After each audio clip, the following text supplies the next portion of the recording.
परम पूज्य सदगुरु महर्षि देव महाराज एवं सदगुरु कबीर साहब जी के पावन चरणों में कोटि कोटि नमन करते हुए सभी जीवात्माओं को मैं हार्दिक अभिनंदन करती हूँ कि सबके जीवन यात्रा सफल हो। आज का दिन जनवरी पहला साल है, जनवरी 1 तारीख 2025 के शुभ अवसर पर आज सपना साकार हुआ। इस मेरा सपना था कि परमात्मा जो इतना ज्ञान दिए हैं,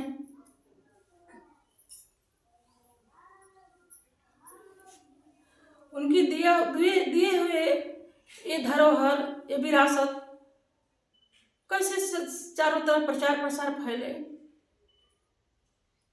ऐसा युग है भयंकर कि कोई अध्यात्म ज्ञान की पिपासु नहीं, बहुत कम है।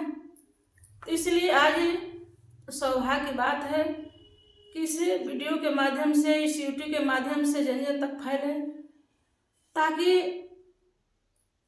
ये जो सतपुरुष का अमृत वाणी है, इस अमृत वाणी से जीवन में जो सोए हुए चेतना है वह जग जाती है और आत्मा में नई ऊर्जा का संचार हो जाता है, दिव्य शक्ति का संचार हो जाता है। और इस सतपुरुष परमात्मा का ज्ञान सुन करके, अमृत वाणी सुन करके हृदय में आनंद की लहरें उठ जाती है, हृदय में आनंद की ज्वार आ जाता है। मन जो है एक गुलाब की भांति, एक चमन की तरह खिल जाता है। तो यह सौभाग्य की बात है। आज तो मेरा सपना साकार हुआ, लेकिन पूरे संसार के सपना साकार होगा। इसलिए कि जो सतपुरुष का अमृत वाणी होता है वह एक ऊर्जा निकलता है। जो नेगेटिविटी ऊर्जा होता है शरीर के अंदर, सोच होता है, नकारात्मक होता है, विचार गंदा होता है, वो सुन करके वो नेगेटिविटी ऊर्जा जो है एक पॉजिटिव ऊर्जा में बदल जाता है। इसलिए कि हर कार्य करते हुए अपने घर में और इसको कान से सुने, अपना श्रवण द्वारा संचित करें, ताकि हमारे अंदर की नए नए विचार, नए नए शुभ सुंदर सुंदर विचार हृदय में जागृत हो, अंदर में प्रेम की लहरें उठे कि हम सभी संसार एक हैं। हमारा सोच जो है अपना पराया का, वो अपना पराया का सोच मिटा लें। सभी जीवात्मा, पूरे संसार जगत चराचर जितने भी है वो सब परमात्मा की ही संतान है, कोई दूसरा नहीं है। केवल इस संसार में आकर के अपना पराया का भेद, जाति पाति का भेद और सुंदर पुहर का भेद, ऊंच नीच का भेद, गरीब अमीर का भेद रख रहे हैं। जो दूसरे के ऊपर दया मात्र नहीं होता है, जो जीव को वध कर रहे हैं। आज का दिन कैसा है? आज का दिन वह दिन है कि परमात्मा के सत्संग में जाकर के उनकी समुद्र सागर में अमृत के में गोता लगाए। जहाँ सत्संग हो रहा है वहाँ सत्संग की एक अमृत की धारा बरसती है, उस अमृत धारा में जाकर के हम अपना गोता लगाएं, क्योंकि हम सभी जीवात्मा तो एक ही परम पिता परमात्मा के संतान हैं। तो आज हम इस विषय पर कुछ प्रकाश डालूंगा कि नारियों के महत्व कितना घटता जा रहा है। नारियों का कितना व्यक्ति जो है, बड़े बड़े पुरुष जो हैं, जो धनवान हैं, जो राजा रजवान हैं, या जो अपने को बड़ा मानते हैं, वो कितना अपने पैरों के से कुचल रहे हैं, पैरों की धूली समझ रहे हैं नारियों का। पर्दा मैं हटा दूंगा, मैं नहीं हटा रहा हूँ, हमारे सतपुरुष का वाणी है। हमारे सतपुरुष कह रहे हैं कि मैं तो अपने शरीर को त्याग कर दिया, लेकिन मैं तुमको शरीर को इसलिए रखा गया, ज्ञान और प्रकाश दे करके, तपस्या कर करके, कि नारियों का अपमान हो रहा है, वो नारियों का सम्मान हो। इसे कैसे संसार का सृष्टि रचा हुआ है, कितना नारियों का अपमान हो रहा है, तो नारियों का सम्मान करना है। इसी पर एक भजन के माध्यम से मैं कुछ समझाऊंगा, ताकि आदमी के पर्दा हटे। नारी क्या है? संतों आदि अनादि से संतों ही ने नारियों का सम्मान किया। कुछ संतों ने नारियों का भी धर्म का नाश भी किया है। ये दो तरह के संत पैदा हुए हैं इस धरती पर। लेकिन साहब कहते हैं कि अगर नारी नहीं होती तो इस सृष्टि का निर्माण कैसे होता, कैसे इसका आगे विकास होता, कैसे कैसे बड़े संत महात्मा, बड़े बड़े योद्धा कैसे पैदा होते, बताइए। नारी से तो हुए हैं, कहीं समुद्र के तराई से हुए हैं, कभी पेड़ के दरकत से हुए हैं, पहाड़ की चोटी से हुए हैं। आप सब बताइए, जवाब दीजिए, कहाँ से हुए हैं? माता का गर्भ, माता से। ओ माता जो कृष्ण राम का अवतार दिया धरती पर, ओ माता जननी, ओ माता का मैं कोटि कोटि नमन करता हूँ। अवतार दी वही माता आज तीनों युग में आ रही हैं। जो परमात्मा पराशक्ति को लेकर धराधाम पर नहीं आते तो उस आत्मा का कौन पहचान करता? तो पराशक्ति माता जिसने सृष्टि के रचा, जिसने आत्मा को भेजा धरती पर, वही माता ने इस आत्मा को पहचान कराई कि वो माता कौन है। जो राम को जन्म दिया, जो कृष्ण के जन्म दिया, जो इस शरीर को पैदा किया, वो कौन है? उसका परिचय तो सुना दो।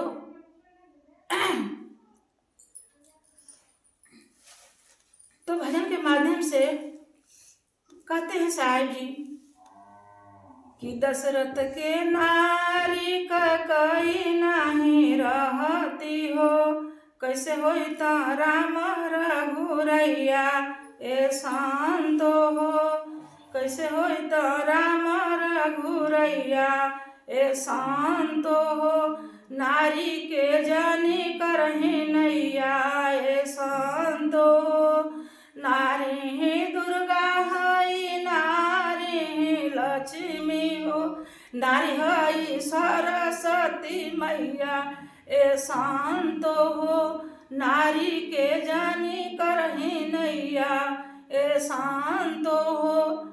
ओ संतों ने कहा है कि नारी को नीच दृष्टि से मत देखो। नारी नारी नहीं है, नारी नारी जन कहो, नारी है गुणखान, नारी से नर होते साधु संत मान, नारी से नीच दृष्टि से मत देखो। नारी माँ जननी है, वो माता जननी नहीं होती तो राम का जन्म कौन देता? राम को जन्म कौन देता? जो त्रेता में राम का जन्म दिए, आज रामायण उसका साक्षी है।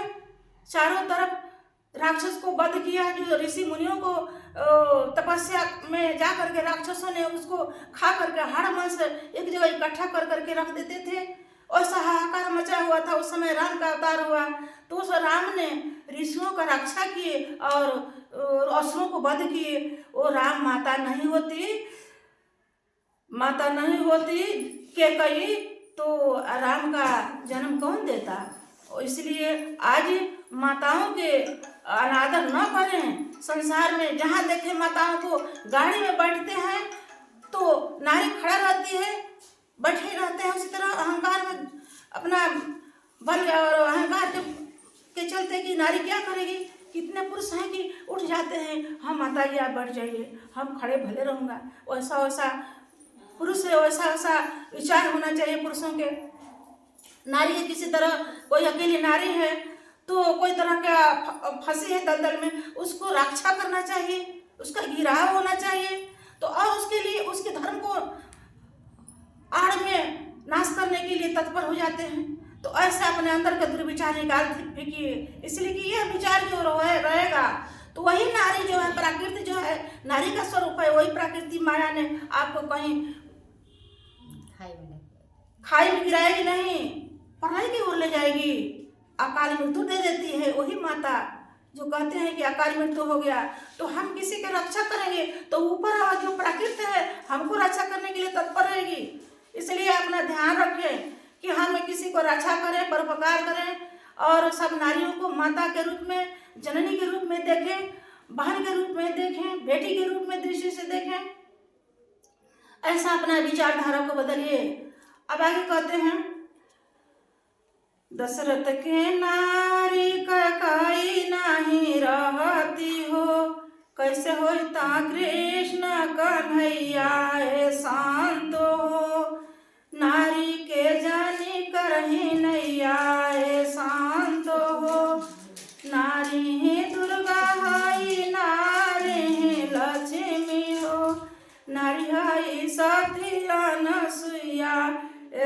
शांतो हो। नारी है सती अनसुईया शांतो हो। नारी के जाने करही नैया शांतो हो। नारी के जाने करही नैया शांतो हो। आज द्वापर में वही कई माता देवी के रूप धारण किया और वही देवकी ने वासुदेव की नारी देवकी, वही माता देवकी ने कृष्ण को पैदा किया। ये 7वां पुत्र को जो कंस था वध किया, 8वां में कृष्ण जी उसको मारने के लिए तैयार हुए और मारने के लिए उस धराधाम पर जन्म लिए, अवतार लिए।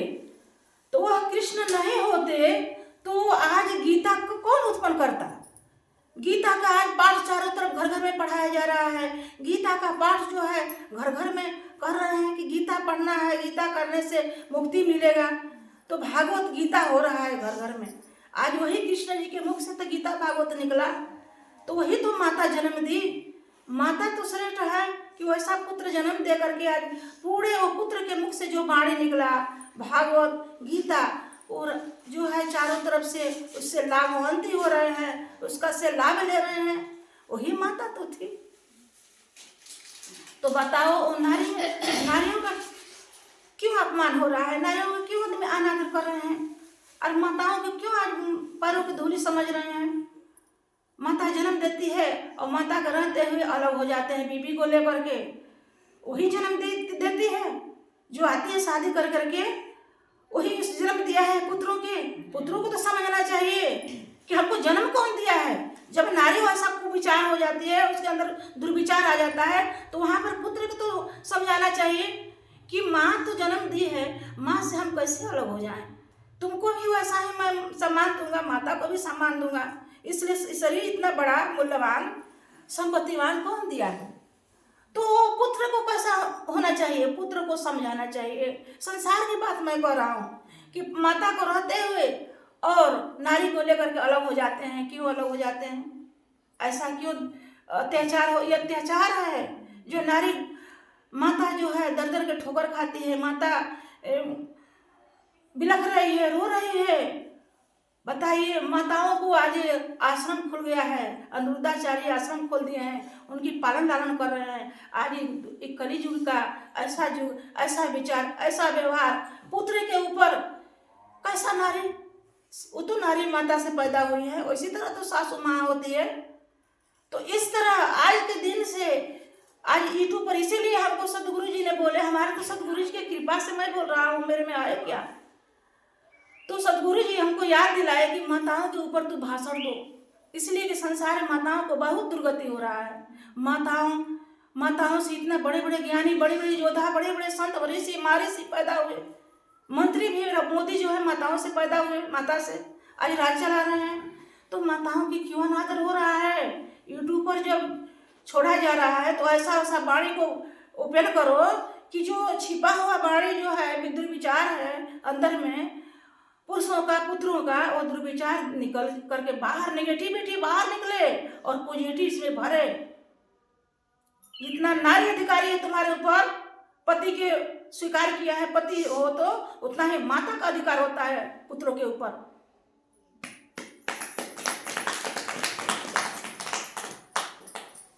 अब आगे कहते हैं, कुंती के पांडव के पति पत्नारी कुंती नहीं रहती हो। कैसे हो तो अर्जुन पांचों भैया ए शांतो हो। कैसे हो तो अर्जुन पांचों भैया ए शांतो हो। नारी के जानी करही नैया ए शांतो हो। नारी ही दुर्गा है, नारी ही लक्ष्मी हो। नारी है सरस्वती मैया ए शांतो हो। नारी है सरस्वती मैया ए शांतो हो। नारी के जानी करही नैया ए शांतो हो। नारी के जानी करही नैया ए शांतो हो। यानी नारी नहीं रहती कुंती, पांडव के नारी तो पांचों अर्जुन और सहदेव, नकुल सहदेव कैसे पैदा होते हैं, 5 पुत्र कैसे पैदा होते हैं, जो महाभारत में उन लोगों का नाम आता है।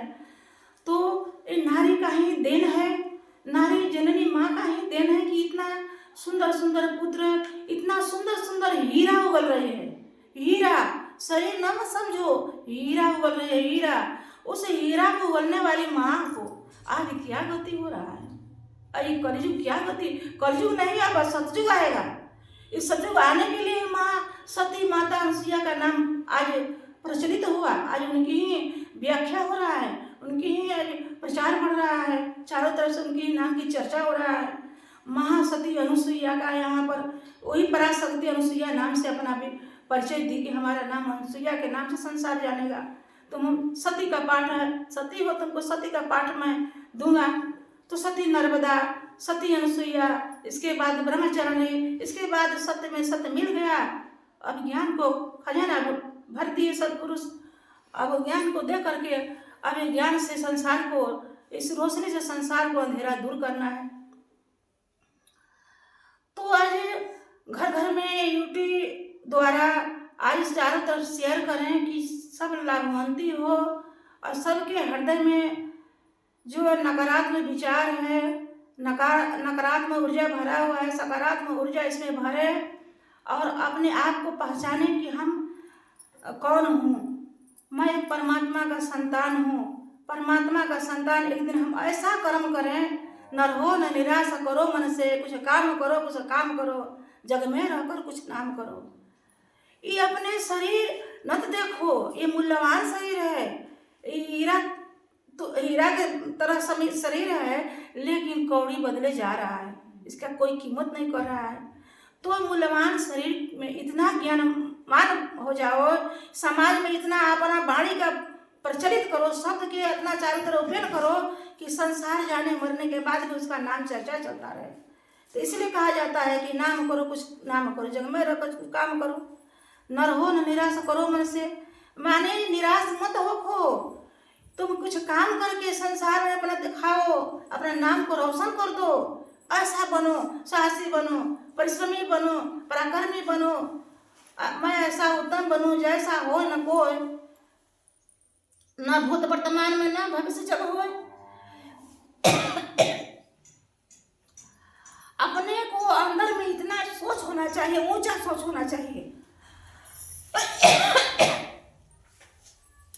ऊंचा सोच होना चाहिए कि हम सब कुछ में आगे निकलें, हर कुछ में छोटा से छोटा काम, बड़ा से बड़ा काम को करके हम दिखला दें समाज में।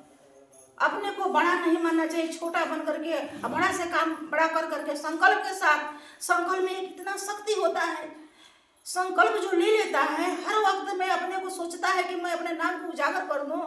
जो संकल्प ले लेता है कोई कार्य करने में, तो संकल्प में इतना शक्ति होता है कि वो शक्ति जो है आगे की ओर बढ़ाती है।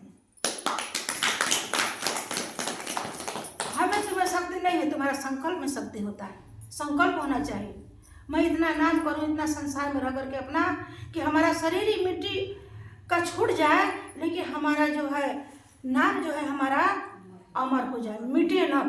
ऐसा काम करना चाहिए संसार में रह करके। तो संसार में हम लोग आए हैं कुछ करके दिखाने के लिए, खाने और कमाने में लगे हुए हैं। हम बनाए हैं, बना रहे हैं, खा रहे हैं, धन कमा रहे हैं, इतने ही में चोला छूट जाता है। तो कौन जाना, गांव पड़ोस जाना, इसके बाद नाम मिट गया। तो नाम मिटाना है कि नाम को अमर करना है। अमर का नाम वही उसी को होगा जो कि हर समाज में, हर कार्य में, हर वक्त जब जैसा तब तैसा। नहीं तो सती कैसा, सती बनना है, सती पतिव्रता बनना है। एक पति के संग में जब शादी हो जाता है, निर्वाह उसके संग निर्वाह करना है, अपना आजीवन उसी पर अर्पण कर करके, एक उसी के ध्यान और एक गुरु का।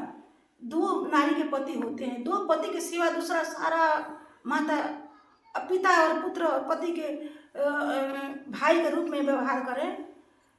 3 नाता लेकर के चले, पिता के रूप में देखें, भाई के रूप में देखें, पुत्र के रूप में देखें, चाहे जैसा भी हो कोई नाता में। तो इस तरह व्यवहार कर करके अपना आचरण को बदल करके और अपना आगे की विकास और आगे की उन्नति कर सकते हैं, नारी कर सकती है, पुरुष या नारी। जब हम प्रकृति या धर्म से हम विरुद्ध चलेंगे, धर्म से विरुद्ध चलेंगे तो हमारे ऊपर प्राकृतिक हर जगह संकट के घेरा में रख देगी। हम आगे बढ़ने में सफल नहीं हो सकेंगे। सफल होने का यही एक रास्ता है कि हम एक परमात्मा पर हम अपना उनकी ध्यान पर अडिग रहें, उनकी वचनों पर हम अपना सर पर रखें, उनकी वचनों के आज्ञा के अनुसार चलें और पति कैसा भी उस पति धर्म को पालन करें और सबके सेवा में रत रहे। सेवा ही तपस्या है, सेवा ही तपस्या है और वही तपस्या द्वारा तो आगे के बढ़ता है। और इसलिए कि मेरा तो यही तो आशीर्वाद है, सेवा का ही आशीर्वाद है। माँ पिता का सेवा निस्वार्थ, पति सेवा निस्वार्थ, समाज की सेवा निस्वार्थ, उसमें कोई लेने की चाह नहीं था, इच्छा नहीं था, निस्वार्थ किया। आज निस्वार्थ का ही देना है कि आज स्वामी जी भी अमर हो गए, इसका नाम भी अमर हुआ और अपना भी नाम आज संसार में चर्चा हो रहा है। आगे चल करके शरीर छूटेगा तभी यूट्यूब पर सब देखेंगे, तो नाम हमेशा जिंदा रहेगा तो जिंदा करना है तो ऐसा ही काम कीजिए। सती बनना है। सतियों के नियंत्रण में प्रकृति रहती है। जब जब देश पर आपत्ति आता है, जब जब देश पर प्रलय करने के लिए, प्राकृतिक विनाश करने के लिए अपना रूप धारण करते हैं, तब तब आवाज होता है, आवाज होता है कि देखो प्रकृति प्रलय कर रही है। अभी जून महीना में 2024 में ऐसा तापमान बढ़ा था कि उस तापमान से संसार की प्रजा जो थी करा रही थी। वो प्रजा इतना करा रही थी, कितने आदमी का मौत हो गया, नारी पशु पंछी कितने मर गए। तब आवाज हुआ कि तुम सोई हो भर निद्रा में, संसार जो है संकट में पड़ा है, तुमको तपस्या करना है। परमात्मा सदगुरु ने प्रकाश दिए और उठ करके झट बैठ गई। मैं उस समय में दिल्ली में रह रही थी, तो दिल्ली में उठकर बैठ गई और उसी समय आवाज हुआ। मैं उठकर बैठ करके सारा भक्त के मैं सूचना दिया। भक्त क्या है, सती के रूप धारण की है